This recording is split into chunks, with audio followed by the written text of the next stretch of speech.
Hey, you chickadees. I'm Lay Rooster, and you're in the hen house. It's time for some news from the Marvel Strike Force weekly blog that posted just yesterday afternoon. So it's time for us to give you the buzz and give you that information about what's going on the Power of Orange, as it's called. Let's check it out. But before we do, that means it is time for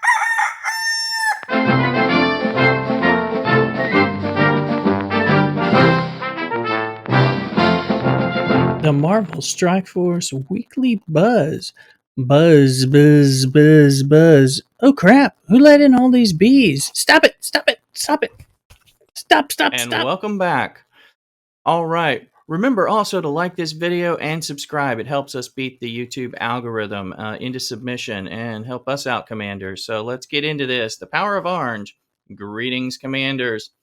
If your roster is feeling blue, seeing red, or is just green with envy, read on because this week we're revealing how to power up your characters with more orange than ever before.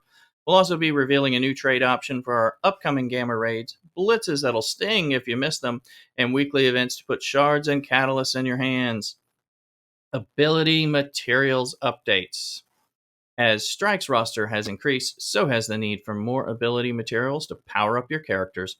To help you earn more T4 ability materials, we'll be updating the rewards for raids and Alliance War. Depending on your Alliance's activity level, you should be earning between 60 to 190 more T4 ability materials per season. Here are the updates that are on the way. It does sound good to get more T4s so that we can T4 a whole bunch of things. Unfortunately, that could mean that they're going to be requiring more and more T4 abilities, or characters and teams are going to require more T4s in order to be effective at what we need them to do. So, uh, any gifts usually come with an expected increase in demand, so typically in this game. So, just be aware of that. All right. Raid and Alliance War Season rank rewards. Rank rewards for raids will include 100% of all raid participants, and everyone outside of the top 5% will earn more T4 ability materials.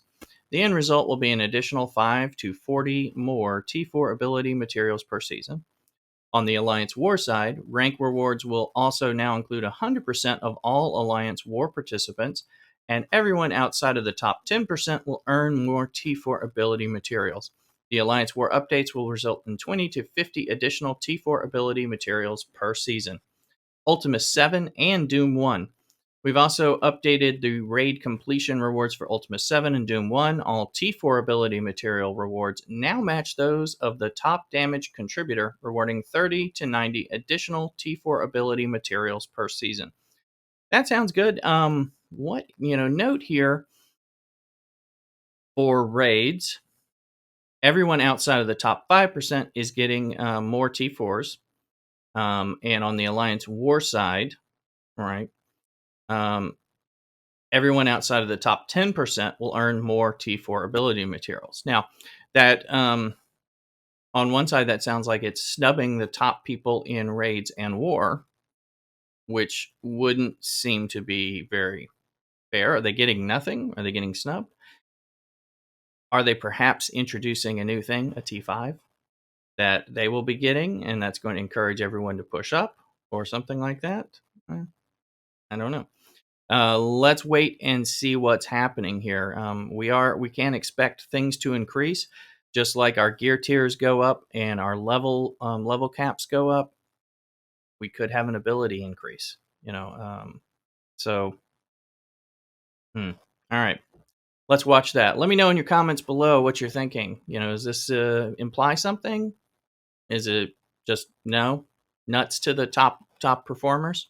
Might as well not be a top performer. Something tells me that that's not the direction they'd want to go.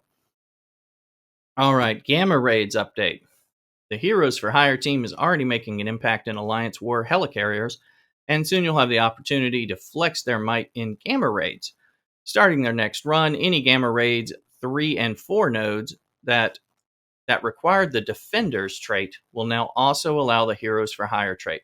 This is an additive update, and no other trait restrictions will be changed. So what that means now, Heroes for Hire, again, originally when they came out, there was a lot of suspicion that they were going to be the ones to unlock Adam Warlock, and I know that's part of why I push to get them. And that team, I am happy to have them as a decent war defense team that takes some good counters.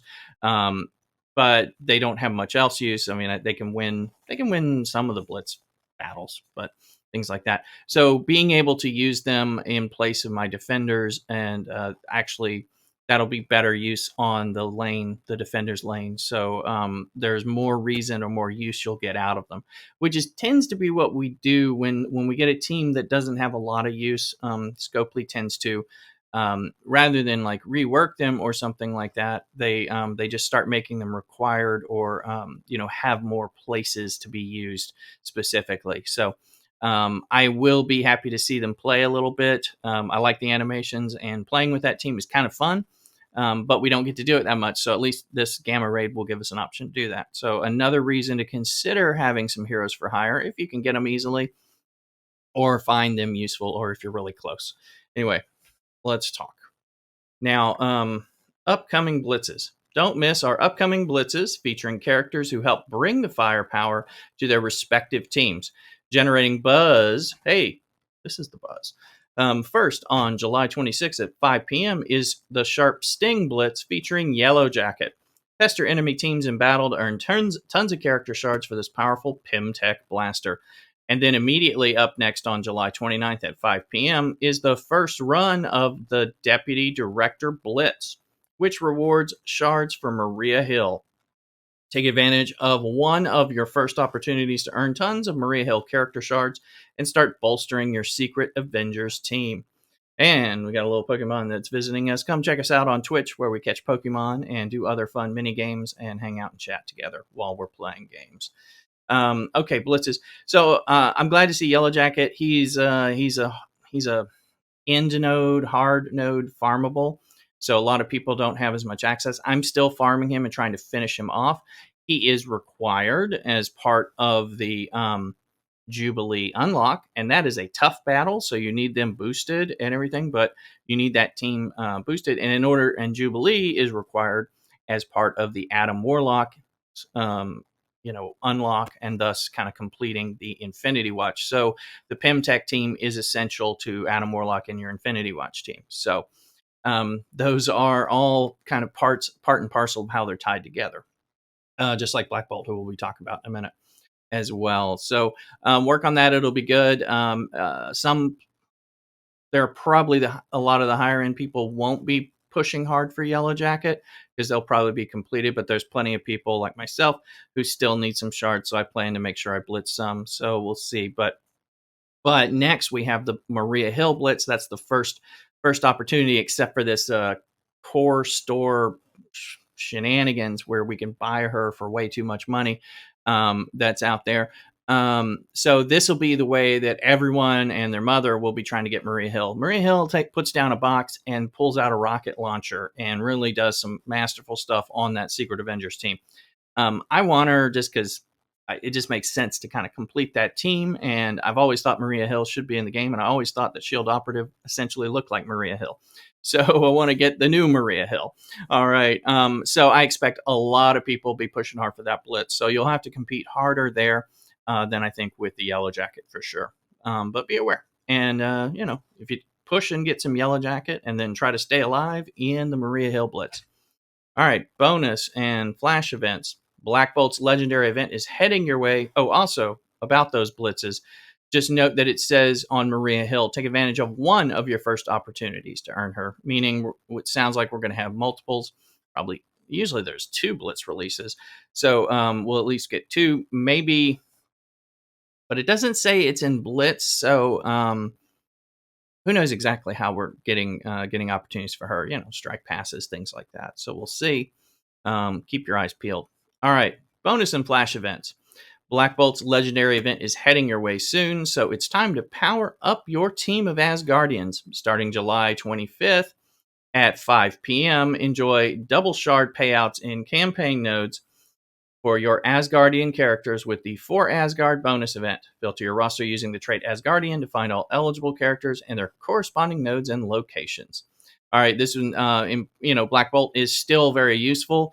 in a lot of places, and he's key on the Inhumans team, as well as helpful in war counters and things like that. And I find I can use him in some of the raids that I'm doing and different things like that. So again, you want to get him. You also want to get your Asgardian team. Hela's the hard node farmable character there, so you got to push for her. But she is node farmable, so when the event is up, you can try to spend extra to get those get extra shards if you're lucky there. And again, the Asgardians are still a good team and have many uses.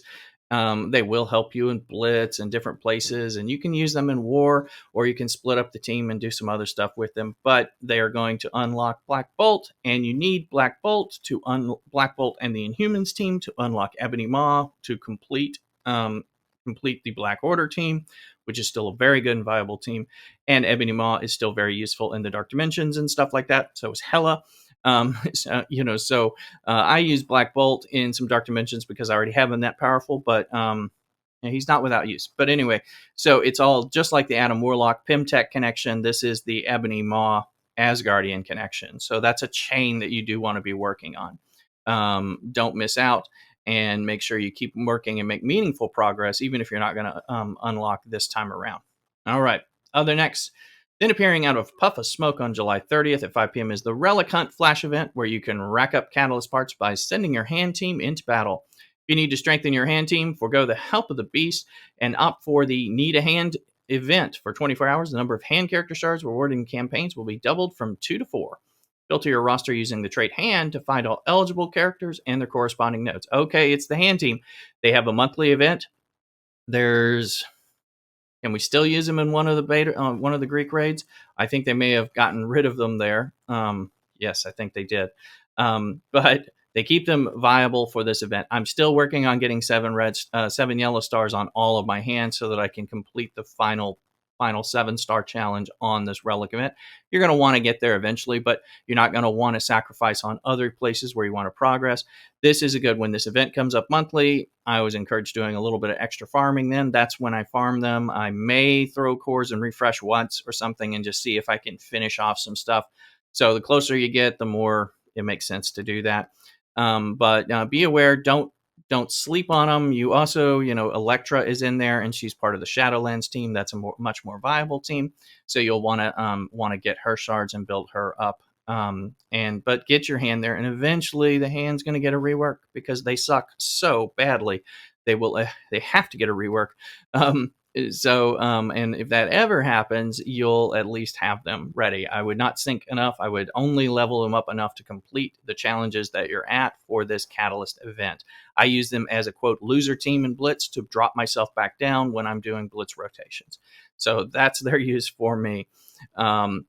They do win on tier 1 in Blitz. Yay. All right. So be aware of that and keep that in mind. Okay, so what are your thoughts? What's important? Are you excited about getting more T4 ability materials? Do you think there's a secret T5 material being hinted at, or are we just misreading some of that stuff?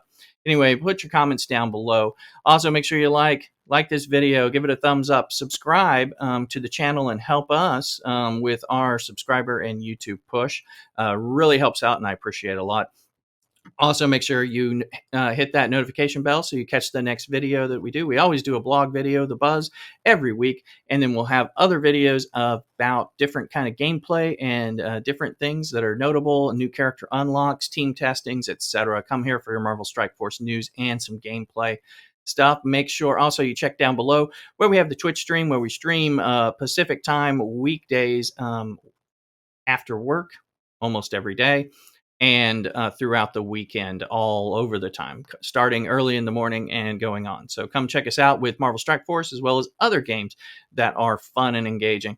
And so links to that and the links to the Discord are below in the stream, as well as links to the podcast versions of these. And if you're listening on the podcast, thank you very much. Make sure you are following and subscribing there. And also check the links in the podcast description for the YouTube videos and the Twitch stream. So love to see you guys there. And if you're coming from YouTube or the podcast to the Twitch stream, please let me know so I can give you a special shout out. Thanks again, and cock-a-doodle-doo.